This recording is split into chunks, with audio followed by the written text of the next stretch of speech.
আসসালামু আলাইকুম প্রিয় অ্যাংলার বন্ধুরা। আজকে ফুল রেসিপিটা নিয়ে আপনাদের সামনে হাজির হলাম। আমাদের ১০০ টাকার ছাতু প্রসেস হচ্ছে। এখানে জয়ফল আছে হচ্ছে ৯ টা। আমি এখানে ৬ টা ধরে নিয়েছি কারণ ছোট বড় মেশানো আছে। যার কারণে আমি এখানে ৬ টা ধরে নিয়েছি। রেশিওটা আপনারা বুঝে নেবেন, আমিও বুঝিয়ে দেব, কোনো সমস্যা নেই। তো এইভাবে ভালো করে ভাজতে হবে। এটা ভাজতে একটু সময় লাগে। তারপরে এই জয়ফল ভাজার পরে আমরা ভাজবো হচ্ছে স্টার আনিস। স্টার আনিস হচ্ছে যদি আমি ৬ টা ফল ধরে থাকি তাহলে অবশ্যই আমাকে স্টার আনিস ধরতে হবে হচ্ছে ১২ টা। আমি ১২ টা ধরে নিছি। এরপর হচ্ছে আমাদের জয়ত্রী। জয়ত্রী হচ্ছে যেহেতু আমি ৬ টা জয়ফল ইউজ করেছি এইজন্য আমি এখানে ৩ ৬ ১৮ গ্রাম জয়ত্রী এবং ১৮ গ্রাম শাহি জিরা আমরা এখানে নিয়ে নিয়েছি। এবং এরপরে আসে হচ্ছে এলাচ, এলাচের কথাটা আসে। তো এই যে শাহি জিরা এভাবে ভেজে নিতে হবে। এলাচ হচ্ছে আমরা নিয়েছি টোটাল ২৪ পিস। তো এইগুলো সব ভাজার পরে এই যে এখন আমরা ব্লেন্ড করব এটা। তো এই যে ব্লেন্ড করার পরের এই অবস্থা। এই যে এইভাবে গুঁড়া করে নিছি। এটা নিয়ে এখন আমি অনেকদিন নিশ্চিন্তে থাকতে পারবো। মাছ ধরার জন্য আমাকে আর এই মসলা নিয়ে ঝামেলা করতে হবে না। আমি এভাবে রেখে দিয়েছি। এখন আমরা আপনাদের দেখাবো হচ্ছে কিভাবে আমরা ছাতুটা বানাই।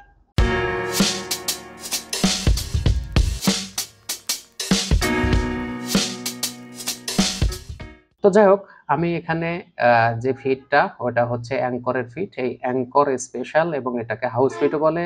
অনেকে পাচ্ছেন না, আপনারা চাইলে অন্য ফিডও দিয়ে ব্যবহার করতে পারেন। তবে অবশ্যই এখানে শুটকির কোনো গন্ধ থাকা যাবে না। তো আমি এখানে ১ কেজি পরিমাণ ফিড নিয়ে নিয়েছি। এই ১ কেজি পরিমাণ ফিড এটার প্রসেসটা আমি দেখাবো ১ কেজি পরিমাণের, হ্যাঁ? আমরা তো মসলা গুঁড়ো করে নিয়েছি, আমরা রেডি। এখন জাস্ট আমরা ছাতুটা রেডি করব। তো আমরা আগে এটা ব্লেন্ড করে নেব। আর এর পাশাপাশি আরেকটা কথা বলে দেই, মদিনা নামে আরেকটা ফিট আছে। যদি মদিনা পান ওটা দিয়েও চলবে। তবে একটু হলুদ টাইপেরটা দেখবেন। তাহলে ছাতুটা দেখতে ভালো লাগবে, হ্যাঁ? আর লালটি লালটি টাইপের এই টাইপের হলুদ হইলে ওটা কালো হয়ে যায়। কিন্তু এটা কালো হবে না টোপটা। আর ওটা কালো হলে তো ভালো লাগে না। দেখেন, আপনারা একটু দেখতে পারবেন যে দেখেন এই যে ব্লেন্ড করার পরে এখন কিন্তু হলুদ, হ্যাঁ? তো আমরা এখানে অর্ধেক পরিমাণ নিয়ে নিলাম।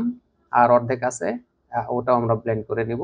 এটা হাত দিয়ে ডলা দিলে আপনারা যে এই যে বিচি দেখতে পারতেছেন, এটা ডলা দিলে, হাত দিয়ে হালকা ডলা দিলে এইগুলো আর থাকবে না। আর ভেজে নেওয়ার ব্যাপারটা আপনাদের ইচ্ছা, আপনারা নিলেও নিতে পারেন। আবার আমি তো ভাজা ছাড়াই মাছ ধরতেছি, আপনারা না ভেজেও মানে ব্যবহার করতে পারেন। আমি জাস্ট ভেজে নেওয়ার কথাটা বলছি অনেকের মাইন্ড স্যাটিসফ্যাকশনের জন্য। অনেকেই চিন্তা করেন যে না ভাজলে কি ছাতু কাজ করবে? তবে কোনো ভাজাভাজির দরকার নাই। আমি আগের দিন এটা তৈরি করি এবং পরের দিন মাছ ধরি। ঠিক আছে? তো আমরা আহ, বাকিটাও ইয়া করে নেই, ব্লেন্ড করে নেই। এবং প্রসেসটা আপনারা অবশ্যই আমার ভিডিওতে ফুল প্রসেসটা আপনারা দেখতে পারবেন এবং পরিমাণ সহ আমরা এখানে জানাই দেব, কোনো সমস্যা নেই। আর ২ কেজি মসলার যে অনুপাত সেটাও আমরা স্ক্রিনে কিন্তু দিয়ে দিয়েছি, হ্যাঁ? আর আমি ১২ কেজিটা করেছি আর কি। তো যাই হোক, আমি তো আর ১২ কেজি একসাথে মাখাবো না, ১ কেজি করেই মাখাবো। তো আমাদের এই যে ৫০ টাকার ফিটের গুঁড়া এখানে ১ কেজি আছে। এইবার আমরা টোটাল প্রসেসটা আপনাদের দেখাবো যে আমি কিভাবে আসলে মূলত এটা প্রসেস করে থাকি, হ্যাঁ? তো প্রথমে আমাদের যে কাজ আপনাদের যে দেখালাম আমরা যে মশলাগুলো লাগবে, এই মশলাগুলো যে আমরা ভাজলাম এবং ভাজার পরে ব্লেন্ড করে নিছি, নেওয়ার পরে আমি একটা কৌটাতে উঠায় নিছি, হ্যাঁ? এটা আমি অনেকদিন ব্যবহার করব, অনেকদিন। আমি র‍্যাপিড ব্যবহার করব। অর্থাৎ যেদিন মাছ ধরতে যাব তার আগের দিন ব্যবহার করে যাব। আপনারা ইচ্ছা করলে আগে মাখায় রেখে দিতে পারেন, তবে রৌদ্র দিয়ে রাখতে হবে, তাহলে আরো ভালো সেন্টটা থাকবে। তো যাই হোক, এখানে আমি ১ কেজি যেহেতু নিছি, এখানে আমি এই চামিচের ২ চা চামিচ, এটা হচ্ছে চা চামিচ, এই ২ চামিচ আমি এখানে আমাদের এই গুঁড়োটা ব্যবহার করব। এই যে ১ চামিচ, হুম, আর হচ্ছে এই যে ১ চামিচ।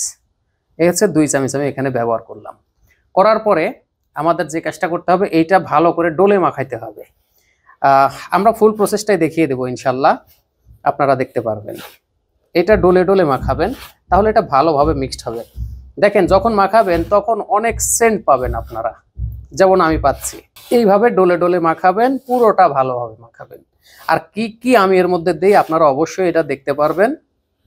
তো আপনারা একটু ধৈর্য ধরে দেখবেন, একবার দেখলে আপনাদের কোনো প্রশ্ন থাকবে না আশা করি। তো এইভাবে ডোলে মাখানোর পরে দেখেন, এটাতে কিন্তু একজন মানুষ ৩টা বড়শি, হ্যাঁ, ৩টা আপনি অনায়াসে দিন কাটাতে পারবেন ৩টা দিয়ে। এখানে ১ কেজি ছাতু যদি আপনারা এইভাবে মাখায় নেন, হ্যাঁ।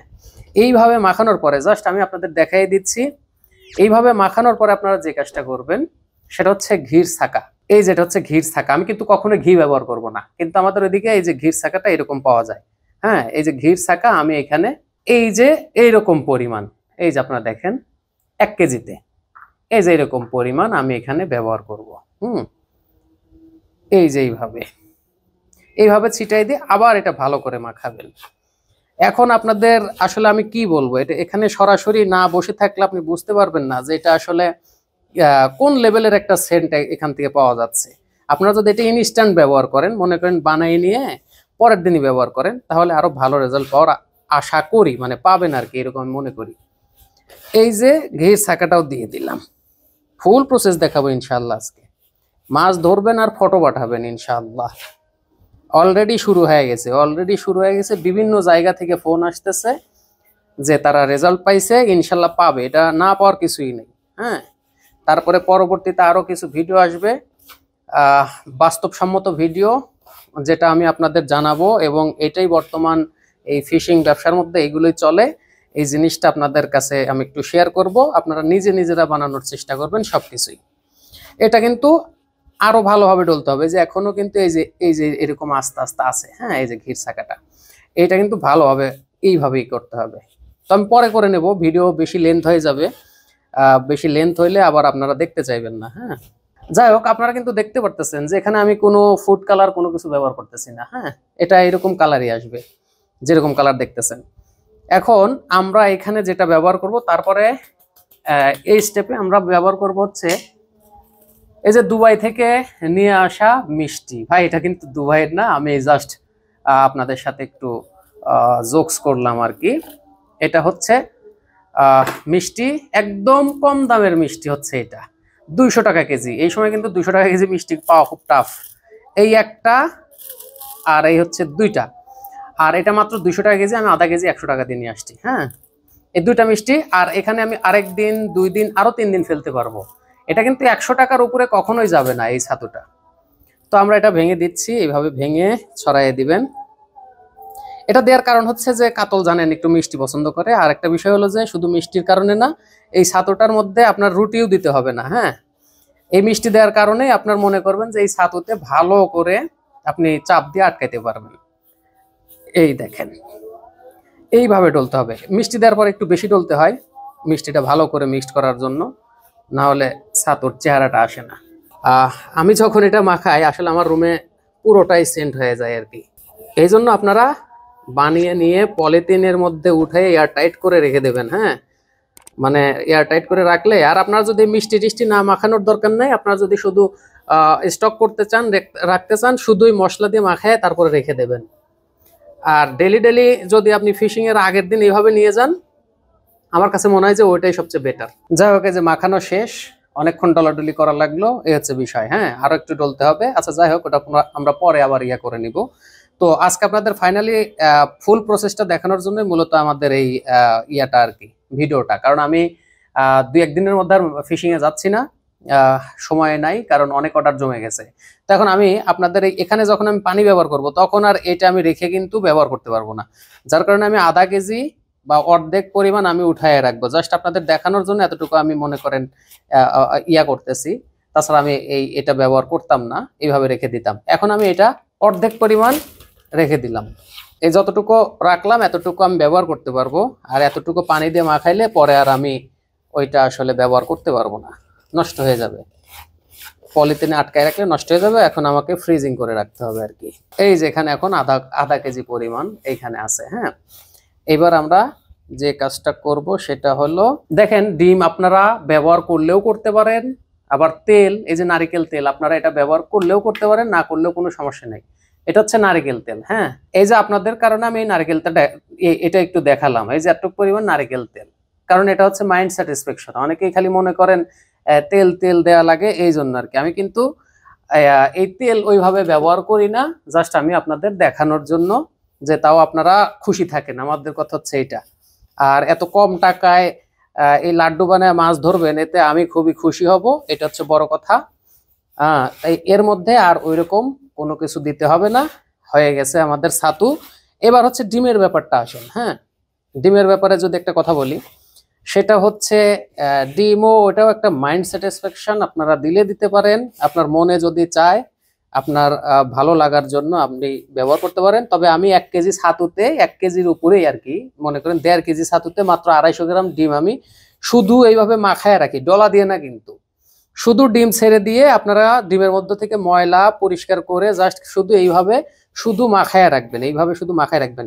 পানি পানি কিন্তু এখন আমি দেই নাই, আপনারাও দেবেন না। মনে করেন আমি এখন ডিম দিছি, পিঁপড়ার ডিম দিয়ে দিলাম, দিয়ে এই যে এইভাবে শুধু ওইটা কোনো রকম এটার সাথে মাখায়া আমি এই যে এইভাবে সাইডে রাখলাম। হ্যাঁ, আমি যতটুক পরিমাণ ব্যবহার করব টোপ বানানোর জন্য ততটুক পরিমাণ নিয়ে, হ্যাঁ ডিম কিন্তু মাখানোই আছে, জাস্ট ততটুক পরিমাণ নিয়ে আমি এখানে একটু পানি ছিটাই দিব। এই যে আমি পানি নিচ্ছি, এইভাবে একটু পানি ছিটাবো। এই টোপ অনেকক্ষণ থাকবে, এই টোপ অনেকক্ষণ থাকবে পানিতে। আর বেশি শক্ত করে দেবেন না, যেখানে স্রোত নাই এখানে শক্ত করার কোনো প্রয়োজন নেই, যে জায়গায় স্রোত নাই। হ্যাঁ, এই জিনিসটা মাথায় রাখবেন। আর পানিটাও একটু কম কম করে ব্যবহার করবেন। ডিম থাকবে, চাপ দিলে তখন ডিমের থেকে এক ধরনের পানি বের হয়। আর ফ্রিজে ডিম থাকলে তো কথাই নাই, আগে ডিমটা মাখায় নেবেন, পরে আপনারা এগুলোর মধ্যে আপনারা পানি ব্যবহার করবেন। তো এই যে পানি দেওয়ার পরে আবার সুন্দর মিহি করে ডলে নেবেন। আসলে যারা ছাতু দিয়ে মাছ ধরে তারা বিষয়টা খুব সহজেই বুঝতে পারে, এবং তারা অলরেডি ব্যবহার শুরু করে দিছে, এবং তারা মাছ ধরতেছে, এবং আমার কাছে প্রতিনিয়ত ফটো আসতেছে, হয়ে গেছে। আর একটা বিষয় হচ্ছে যে কোনো লেপিং, হ্যাঁ লেপিং টেপিং কোনো কিচ্ছু লাগবে না। জাস্ট আপনার যে চার আছে, ওই যে অনেকে মুখ চার দেয়, আপনার ইচ্ছে হলে আপনার চারটাই আপনি মুখ চার দেবেন, আর কোনো কিছুই দিতে হবে না। আপনারা মনে করেন যে আমি ডিম সহ এই যে হালকা করে ডলা দিচ্ছি, এটা জাস্ট ঝুরঝুরে করার জন্য পানি দেওয়ার পরে, কারণ আপনাদের টোপ টোপ পর্যন্ত আমাকে দেখাই দেয়া লাগতেছে। হ্যাঁ দেখেন এরকম ঝুরঝুরেই থাকবে, বেশি যে ঝুরঝুরে তা কিন্তু না। এই যে এটা যখন এইভাবে আমরা ধরবো, এভাবে ধরে যখন হালকা, জোরে কিন্তু চাপ দেবেন না, কারণ যারা নৌকা থেকে খেলেন বা ওইরকম স্রোত নাই, খুব কম স্রোত, তারা কিন্তু কখনোই জোরে চাপ দেবেন না, জোরে চাপ দিয়ে লাড্ডু আটকানোর চেষ্টা করবেন না, ঠিক আছে? যখন আপনি পার থেকে দূরে খেলবেন, হ্যাঁ দূরে যখন থ্রো করবেন তখন আপনি চাপ দেবেন। আর যদি বেশি স্রোত হয় তাহলে 1 কেজির 3 ভাগের 1 ভাগ পরিমাণ যা হয় ওই পরিমাণ আপনারা এখানে রুটি গুঁড়া ব্যবহার করলেও করতে পারেন, না করলেও কিন্তু আমরা রাখতে পারি। এই যেভাবে সব হুকগুলো ভালো করে গেঁথে নেবেন। সহজভাবে রেসিপি না পাওয়ার কারণে যারা ধরতে পারতেছেন না, মূলত এইটাই হচ্ছে তাদের জন্য একমাত্র রেসিপি। এইভাবে, এখন এইভাবে যে কাজটা করবেন, এইবার আমরা এই যে আমাদের যে আরো ঝুরঝুরে আছে, ঝুরঝুরে করা এই যে পানি সহ, এগুলো একটু হালকা করে এইভাবে চেপে দেবেন। এই যে এইভাবে চেপে দেবেন। দেখেন আমাদের লাড্ডু কিন্তু বেশি বড় হবে না, একদম মিডিয়াম সাইজ, একদম মিডিয়াম সাইজ। আপনারা বড় করে দিলে সেটা আপনাদের ইচ্ছা। এখন এইভাবে ধরে এই যে হালকা করে শুধু চাপ দিয়ে লাড্ডুর একটা সাইজ নিয়ে আসবেন, শেপ নিয়ে আসবেন, জাস্ট এইভাবে হালকা করে চাপ দেবেন। এটা যখন আপনি রাত্রে বানায় রাখবেন, এটা যখন ঘি থেকে একটু চুষবে, তারপরে হালকা একটু পানি যখন পাবে, তখন একদম মানে নিখুঁতভাবে ইয়াটা আসবে, মানে ফিনিশিংটা ভালো আসবে। হ্যাঁ, এই যে হয়ে গেল আমাদের লাড্ডু। এখানে আর কোনো কিছু না দিয়েও আপনি এটা দিয়ে কাতল মাছ হিট করতে পারবেন, আর কিচ্ছু দেয়া লাগবে না। আমি কিন্তু খুব একটা চাপ দেই নাই, জাস্ট হালকা করে দিছি। এখন এটা আপনি পানির মধ্যে বাসায় রেখে দেখেন, অল্প সময় রাখবেন, মোটামুটি 5 মিনিটের মধ্যেই এটা ছেড়ে দেওয়া শুরু করবে, ঠিক আছে? এখন আপনারা চাইলে আপনাদের যে চার আছে, ব্যবহারের যে চার আছে, সেই চার একটু নিয়ে, এটা ঘির থাকা আর কি, আমি জাস্ট দেখাই দিচ্ছি, ওই চারটা নিয়ে আপনারা মুখ চার যে চার করার ইচ্ছা এইভাবে লাগাই দিলেই হয়ে গেল। লেপিং টেপিং এর ধরনের কোনো কিছু লাগবে না, এই যে শুধু একটু মুখ চার করে দিলেন, এনাফ। আর একটা বিষয় আমি আপনাদের একটু বলে দেই, এটা না বললেই নয়। মনে করেন আমি যখন এই ইটা মাখাইছি, যদিও আমার কাছে চার নাই, যার কারণে আমি চার দেই নাই। এখন এখানে আমি এই এতটুক পরিমাণ, এই যে আপনাদের পরিমাণটা দেখাই দেই, এটাই মনে করেন চার, চার যেহেতু কালো হয়, এতটুক পরিমাণ চারও আবার এটার সাথে কিন্তু আমি দিয়ে দিই, এই এতটুক পরিমাণ চার দিয়ে এগুলো দেওয়ার পরে ভালো করে ডলি আর কি, এইভাবে ডলা দিই, ঠিক আছে? এই হচ্ছে মূলত আমাদের লাড্ডু। এর বাইরে কোনো কিছু আমরা ব্যবহার করি না, এবং এর বাইরে আসলে ওই আরো যে অনেক ধরনের লেপিং আছে, নারকেল পচা, সর্ষা পচা, মানে যত ধরনের পচা আছে, এই পচা টচা আমরা এ পর্যন্ত ব্যবহার করি নাই বা করি না। তো যাই হোক, যেহেতু এটাতেই রেজাল্ট হচ্ছে, আর বেশি আসলে পণ্ডিতি করা ঠিক হবে না, এই জন্য না করেই মূলত আমরা এটা ব্যবহার করতেছি। আর এই যে হলুদ হলুদ কেমন করে হলো দেখেন, আপনারাই দেখেন, এই যে ছাতু। এখানে কিন্তু কোনো ধরনের ফুড কালার কোনো কিছু ব্যবহার করা লাগতেছে না। আর একটা বিষয় বলে দেই, সেটা হচ্ছে অনেকেই ফিট, আমি যেটা বলছি অ্যাঙ্কর, ওই অ্যাঙ্কর ফিটটা পাচ্ছেন না, অ্যাঙ্কর স্পেশাল, ওটা হচ্ছে হাউস ফিট। এখন এই হাউস ফিড নামে বিভিন্ন কোম্পানির ফিড আছে, যেমন হচ্ছে আপনার মানে আমাকে একজন ফোন করছে যে ভাই ওটার তো পাই নাই, তবে হচ্ছে মদিনার একটা পাইছি, কিন্তু ওইটাতে কোনো শুটকির গন্ধ নাই। বললাম যে তাহলে ভাই ওটা অবশ্যই ঠিক আছে, ওটা দিয়ে আপনি করেন। এটা কিন্তু অ্যাঙ্কর ফিড, এইখানে কোনো ধরনের শুটকির গন্ধ নাই। খুব সহজেই আপনার এই মশলাটা ব্যবহার করলে ভালো একটা স্মেল এখান থেকে আপনারা পাবেন। আর এই যে ফিনিশিংটা আসবে হচ্ছে আপনার ডলার উপরে, আপনি যত এইভাবে ডলা দেবেন ততই এটা ফিনিশিং হবে। হ্যাঁ, যত এইভাবে ডলা দেবেন ততই ফিনিশিং হবে। এটা রেডি। এখন এটা পানির মধ্যে দিলেই দেখেন, এই যে হালকা চাপ দিলেই দেখেন, এই যে এই দেখেন, এই দেখেন হালকা চাপ দিলে এই যে ফেটে যাচ্ছে, আর পানি পাইলে আরো ফাটবে। তো আমরা এইভাবেই ধরতেছি। যারা চাইছিলেন যে একদম ফুল রেসিপি দেওয়ার জন্য, আমরা ফুল একটা রেসিপি আপনাদের দিয়ে দিলাম একদম নদী পর্যন্ত। আশা করি আর কোনো প্রশ্ন আপনারা করবেন না যে ওইটা কি ওইটা কি ওইটা কি দিলেন, কতটুকু দিলেন। এখানে কিন্তু সব পরিমাণ সহ আমি সরাসরি কিন্তু দেখাই দিলাম, এবং ছাতুও কিন্তু মাপ দিয়ে আমি দেখাই দিছি। আর জোরে এইভাবে জোরে চাপ দিবেন না, অনেক সময় দেখি যে খুব জোরে চাপ দিয়ে লাড্ডু বানাচ্ছে, ওই লাড্ডুতে মাছ হবে খুব কম। তো যাই হোক, ভিডিওটি কেমন লাগলো অবশ্যই জানাবেন। আর মাছ ধরে ধরে শুধু ফটো পাঠাবেন, আর আমরা শুধু আপলোড করব যে 100 টাকার ছাতুর মাছ। তো যাই হোক, সবাই ভালো থাকবেন, দেখা হচ্ছে নেক্সট কোনো ভিডিওতে। আল্লাহ হাফেজ।